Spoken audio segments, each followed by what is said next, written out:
Perjalanan pemuda Kristen asal Nusa Tenggara Timur yang dipukuli, ditendang, dan dikeroyok warga. Setelah memilih untuk menjadi mualaf, silakan disimak. Itu ketika orang-orang bilang Part kita 2. sudah masuk Islam, dia ngomong Alkitab ini bukan kitab suci. Terus kita menyembah patung berhala, terus Yesus bukan Tuhan, dia ngomong kayak gitu. Orang yang dengar itu, apalagi diprovokasi sama dia itu, pas dengar itu langsung ngamuk, mereka udah nggak tahan lagi. Langsung saya dicari pada saat itu. Yang cari saya itu bukan cuma dia bawa teman-teman yang suka minum mabuk. Yang otaknya itu pokoknya berantem aja. Gitu. Udah tahu kan yang nakal-nakal itu. Nah, dia bawa itu yang nakal-nakal. Saya ditanya gini. Nah, salahnya saya pada saat saya ditanya, saya malah terbawa suasana karena mereka udah mabuk kan. Di situ kacau sudah, di situ. Saya ngomong juga kayak yang tadi dia bilang ini. Saya pakai bantahan itu. Di situ akhirnya mereka nggak terima, datanglah ini. Udah banyak yang datang. Penistaan agama kan, bilang penistaan agama. Masyarakat datang tuh. Iya, datang banyak orang. Akhirnya bisa buat apa-apa lagi karena yang tangkap saya bukan satu orang. Kalau satu orang masih bisa saya lawan. Bahkan dia macam-macam bisa kami pukul. Tapi yang datang banyak, akhirnya saya dipukul, ditendang, sambil diseret jalan ke rumah PRT. Tapi sambil dipukulin itu, saya nggak bisa tahu ini siapa yang mukul karena kan orang mabuk semua dan itu banyak juga. Mereka nggak mau tahu mau apapun itu, kalau udah bilang menghina Alkitab sama menghina Tuhan mereka itu udah mereka bilang bunuh. Dan pada saat itu ada keluar omongan itu. Iya. Jadi pada saat saya udah dipukulin sampai udah berdarah, pelipis ini berdarah, dan bahkan ini bengkak juga untuk sampai berapa hari ya bengkak. Seminggu ada. Benar-benar dipukulin di sini, dan itu benar bengkak.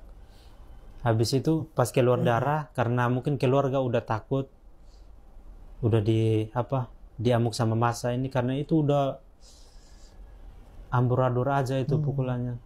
Dan saya juga kayak puyang begini, udah nggak bisa lihat lagi. Nah, habis itu karena keluarga sendiri udah lihat, wah ini harus diamankan gitu. Mereka telepon polisi. Dan cepat polisi tanganin. Saya kira bilang, wah saya udah dipukulin, masuk penjara lagi. Aduh, ampas benar ini. Tapi keluarga kan mereka nggak bisa ngapa-ngapain. Keluarga saya. Ada yang mau ngancam mau bunuh, bilang kalau lepas pasti kami bunuh nanti. Karena mereka mungkin terpengaruh mabuk kan. Nah, habis itu udah diamankan sama polisi. Malamnya dibawa ke kantor polisi. Saya udah bengkak, nggak bisa ngomong apa-apa lagi, saya udah diam aja gitu. Tapi yang herannya itu pada saat saya dipukulin itu, saya kayak merasa kalau saya mati ya saya nggak ada rasa takut. Nggak tahu, mungkin pertolongan dari Allah gitu ya. Biasa kalau orang mau dibunuh itu dia ada rasa takut, wah pisau bisa masuk sini, ini sakit. Tapi pada saat itu saya nggak ngerasa itu. Kalau dibunuh biasa aja sih, sini bunuh gitu, ayo bunuh aja nggak apa-apa gitu. Sempat ada timbul perasaan itu karena teman saya sendiri pernah ngomong, saya ada sempat ingat bahwa tenang, ada Allah bersama kita. Apapun yang terjadi, mau kamu mau dibunuh atau apa, kalau kamu udah yakin, kamu udah percaya, ada Allah bersama kita. Nah, sempat saya beringat kata-kata itu, udah langsung kuat saya, tiba-tiba mau bunuh atau mau apapun terserah, saya udah pasrah ya, nggak takut udah. Nah, habis itu ditanya sama keluarga sebelum dibawa ke kantor polisi, ditanya, kamu udah masuk Islam? Benar kamu udah masuk Islam? Iya, udah masuk Islam. Kenapa kamu masuk Islam? Dimasukin sama si Arif masuk Islam. Oh, saya bilang enggak, saya masuk Islam atas kemauan sendiri. Dan Arif sendiri pun diinterogasi juga dia. Gitu. Dia juga mau dipukulin, mau di ini. Akbar. Kalau seandainya saya bilang kalau si Arif ini, saya masuk Islam karena si Arif, bisa-bisa Arif juga dipukuli, mau dibunuh juga bisa jadi, karena dia menyesatkan. Kalau mau dibilang dia itu memprovokasi saya untuk masuk ke Islam, ya, menyesatkan gitu. Dan dia juga diusir juga, mau dipukulin atau enggak, saya juga ini. Akhirnya si Arif pindah dari tempat saya itu, dia pindah ke sana lagi, ke daerah jauh ya. Tapi masih di NTT masih. Oke, sekarang sih di pasar. Nah, akhirnya ditanya udah masuk Islam, saya bilang udah. Kamu mau murtad kembali ke Kristen atau mau masuk Islam, tetap masuk Islam? Saya bilang saya tetap masuk, pendiriannya masuk Islam, saya nggak akan pindah ke Kristen lagi.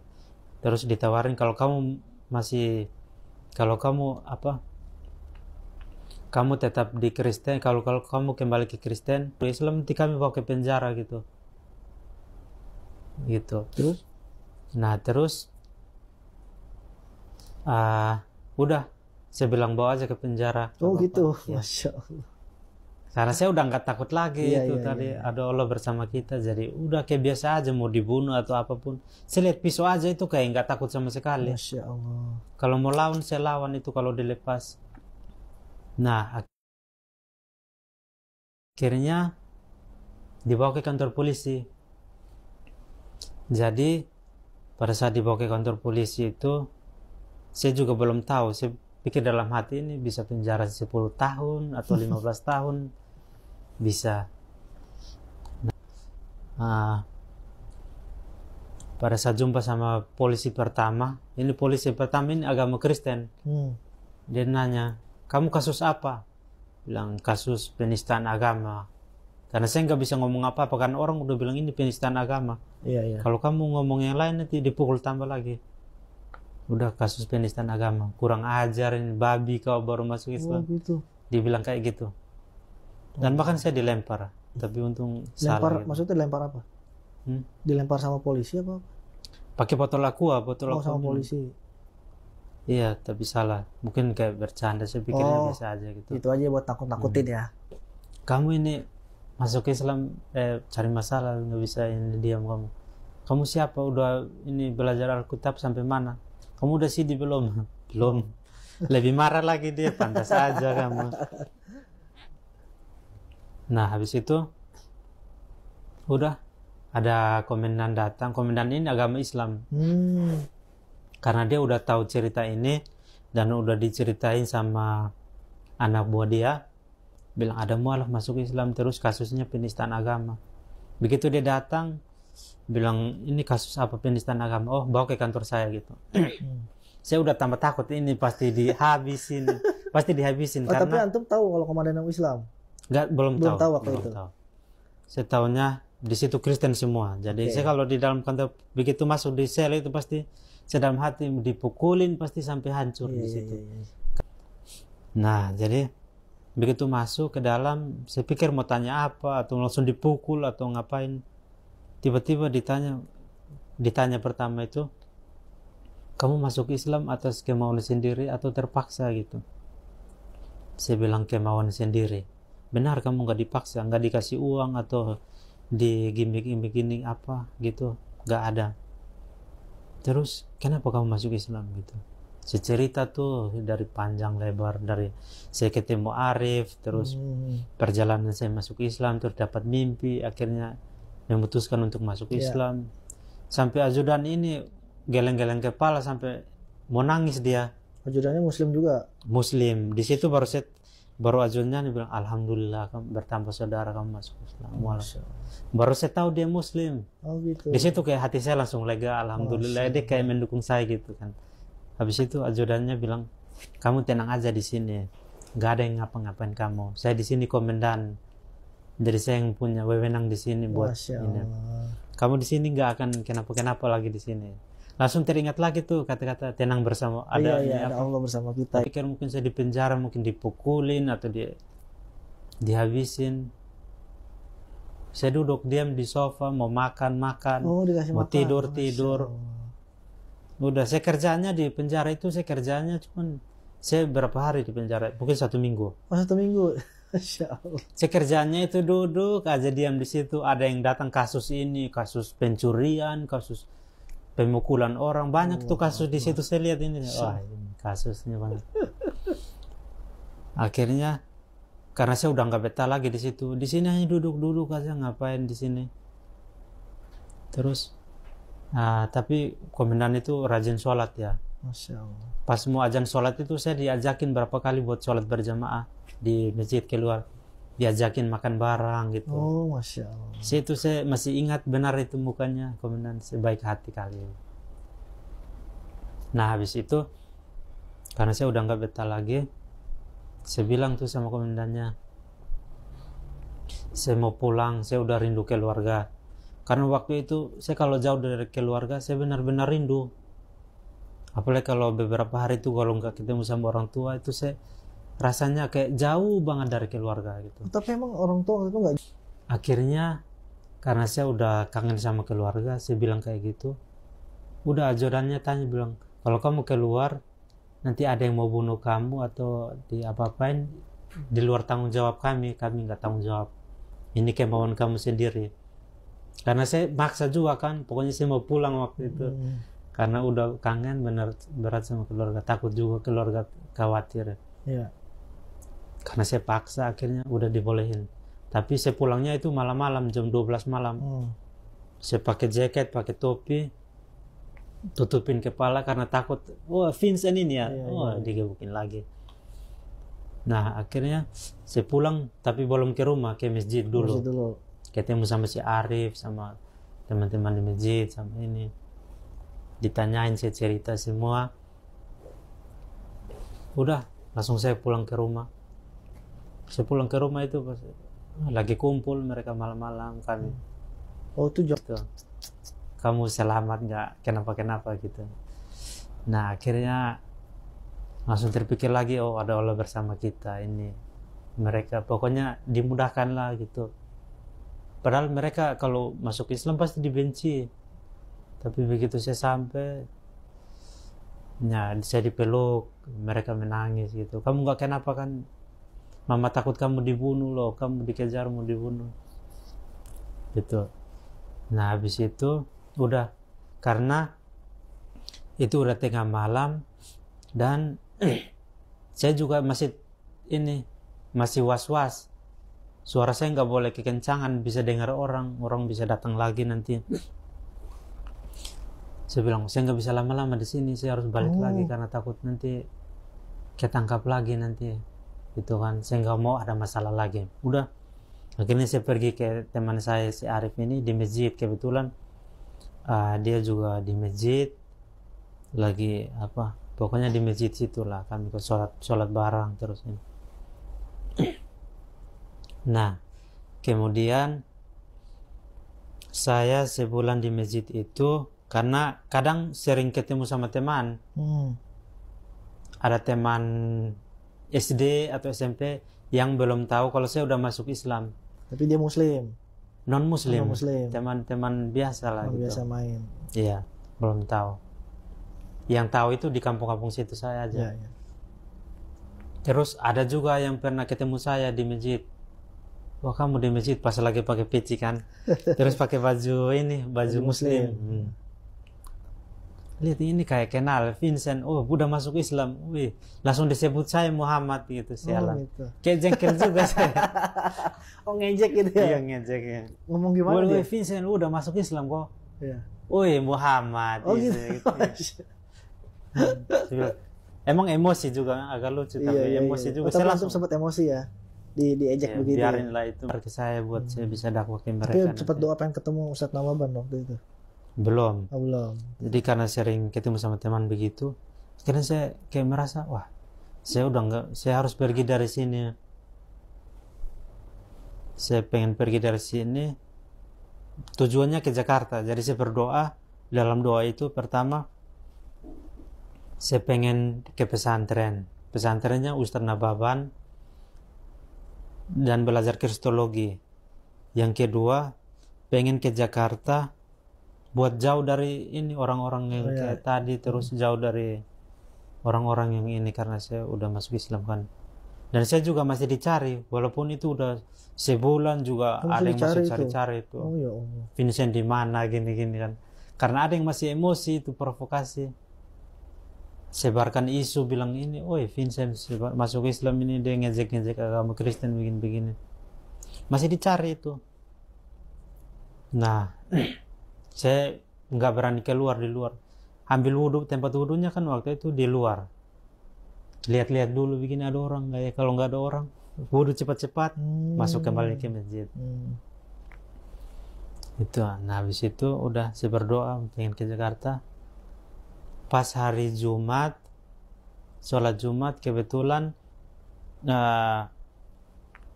ada tuh ini rombongan dari Jakarta datang bagi wakaf Al-Quran di masjid yang kebetulan saya lagi di situ, lagi tinggal di situ, lagi sembunyi di situ, di masjid itu yang jadi tempat distribusi Quran itu. Jadi itu dari Badan Wakaf Al-Quran. Masya Allah. Dan itu sama orang Jakarta, saya nggak tahu, ada orang Jakarta datang ke sini. Kemudian tiba-tiba ada DKM masjid panggil saya, bilang ini datang sini, ada orang Jakarta. Terus saya dipanggilin, ditanya sama Pak Bambang, ada orang Jakarta, ditanya sama Pak Bambang, bilang ini apa, ditanya dulu saya siapa, mualaf, terus kamu di sini diusir, pokoknya saya cerita. Kemudian bilang, kamu mau nggak ke Jakarta gitu. Wah, saya langsung kaget ini. Masya Allah. Saya baru habis Jakarta. Oh iya Pak, mau. Senang banget saya ke Jakarta. Wah, saya langsung semangat itu waktu itu. Langsung saya, pokoknya hari ini saya langsung bilang, ya udah kalau kamu mau ke Jakarta, nanti sore kamu siap-siap pakaian sekarang, sore kita langsung berangkat ke Jakarta. Jadi udah saya disuruh untuk pamitan sama orang tua. Saya pamitan sama orang tua, saya bawa motor, dikasih motor sama ini, ada masjid. Waktu itu juga bawa motor juga belum lincah juga. Pokoknya nekat aja. Terus tapi pulang dulu tadi. Iya. Waktu itu pulang dulu ya. Jadi saya pulang ke rumah buat pamitan. Izin juga ya. Jadi ini apa? Saya baru itu berapa kali tuh saya baru bawa motor itu, mungkin kali ke-3 atau 4. Saya kan selama ini bawa sepeda ya. Bawa motor nggak pernah. Jadi pelan-pelan aja itu bawa motor sampai di rumah. Dan itu pun kaki juga kadang begitu. Itu lucu banget. Nah, akhirnya saya sampai di rumah, pamitan sama orang tua. Terus kalau dari bapak sih, bapak senangnya saya biar pergi ke sana buat merantau, siapa tahu sampai di sana bisa sekolah lanjut atau apa gitu, pokoknya cari kerja jadi orang sukses gitu. Ibu saya nggak mau ya, nggak ini ya, ibu saya nggak mau, pokoknya nggak mau saya pergi, harus pokoknya di kamar diam aja, nggak ngomong. Bapak saya bilang, udah Vincent kamu jalan aja, nggak usah pikirin, biar nanti bapak yang ngatur nanti. Masya Allah. Gitu. Langsung kemas-kemas langsung pergi lagi. Saya kemas itu sambil menangis saya. Iyalah pastilah. Saya menangis itu karena ibu saya menangis, saya juga ikut menangis. Nggak tega saya. Gitu. Habis itu, wah saya jalan sambil menangis itu di atas motor, menangis terus sampai di masjid. Wah saya juga tinggalin ibu, karena ini pertama kalinya saya tinggalin keluarga. Merantau ke Jakarta, jauh dari orang tua, jauh dari keluarga. Seminggu pertama di Jakarta, begitu saya sampai, saya nginap di rumahnya Pak Bambang, karena kebetulan di situ rumahnya kosong. Terus saya tinggal di situ di rumahnya Pak Bambang. Saya diajakin ke masjid buat kenalin sama orang-orang masjid. Terus saya sholat di masjid itu, kenal sama orang-orang di sana. Terus ada banyak teman juga di sana. Dan mereka senang juga ada mualaf. Oh, ini dari Masya orang Allah. NTT. Selama berapa bulan? Selama 6 bulan kalau nggak salah, 6 atau 7. Saya datang pertama kali sebulan itu saya merenung terus, wah ingat keluarga terus. Kayak ini pertama kali baru ini merantau kan, jauh dari keluarga, belum pernah. Saya merasa kayak apa? Sesuatu yang beda gitu. Hanya sendiri, pokoknya ke masjid, pulang udah di rumah sendiri, nggak ngapa-ngapain. Saya mau belajar juga nggak bisa belajar sama siapa. Pokoknya dari YouTube aja kan. Waktu itu saya pas berangkat itu kebetulan udah punya HP. Nah terus saya belajar itu dari YouTube aja, belajar agama. Terus belajar itu saya juga masih Iqra 3. Belum selesai baca Al-Quran. Selesainya pas di pesantren. Pesantren ya. Di Ya. pesantren di mana? Di punyanya Ustadz Syamsul Arifin Ababan. Oh. Doa itu kalau lagi tidur gini mau ngapain gitu. Iya. Terus kemudian ditawarin mau pesantren. Akhirnya saya pikir-pikir, wah ini saya harus belajar ini karena saya pengennya bisa, orang tua bisa masuk Islam. Doa juga pengen masuk di pesantren ini. Saya doanya juga masuk ya, mau pengen ketemu Tanah Baban biar nanti bisa belajar kristologi gitu. Dikabulkan juga, saya masuk pondok pesantren Anaba. Ketemu juga sama Ustaz. Ketemu juga. Masya Allah. Akhirnya bilang ke Pak Bambang, saya mau masuk pondok pesantren. Terus di Anaba di Tangerang Selatan, diarahin ke sini. Datang pertama itu belum ketemu sama ustadznya, karena ustadznya itu lagi keluar atau mungkin ya lagi keluar. Terus karena udah lama, wah ini mungkin belum rezekinya, belum. Ini jangan sampai gagal lah ini. Doa lagi, wah semoga aja di kali kedua datang bisa diterima. Datang kali kedua, alhamdulillah ustadznya ada. Masya Allah. Dan dengan senang hati bilang, kami di sini menerima para santri mualaf untuk membina mereka. Kami sekolahkan mereka dari SD, SMP, SMA, kuliah. Kami sekolahkan sampai ini selesai. Terus ada yang disekolahkan sampai luar negeri. Masya Allah. Kemarin itu baru ada berapa orang? 3 orang baru lulus dari Baghdad. Itu dari Anaba semua. Sekolahkan ke luar negeri. Kalau yang prestasi nanti dikirim ke luar negeri semua. Pokoknya di situ khusus mualaf diterima, disekolahkan. Terus apa lagi? Diberi transportasi kayak motor, terus fasilitas semua, lah ya. Fasilitas dikasih beberapa gitu ya. Nah, kemudian pesantren di situ sampai saat Serani juga dia ikut kajiannya Ustadz Nababan kristologi. Pada saat itu kami barangan juga. Saya baru masuk Islam juga kan. Baru 1 tahun masuk Islam. Pertama kali ikut kajian itu. Wah itu langsung lebih kuat lagi iman saya. Masya Allah. Dan yang itu masuk itu masih Nasrani. Tiba-tiba seminggu dia langsung datang lagi mau syahadat. Masya Allah.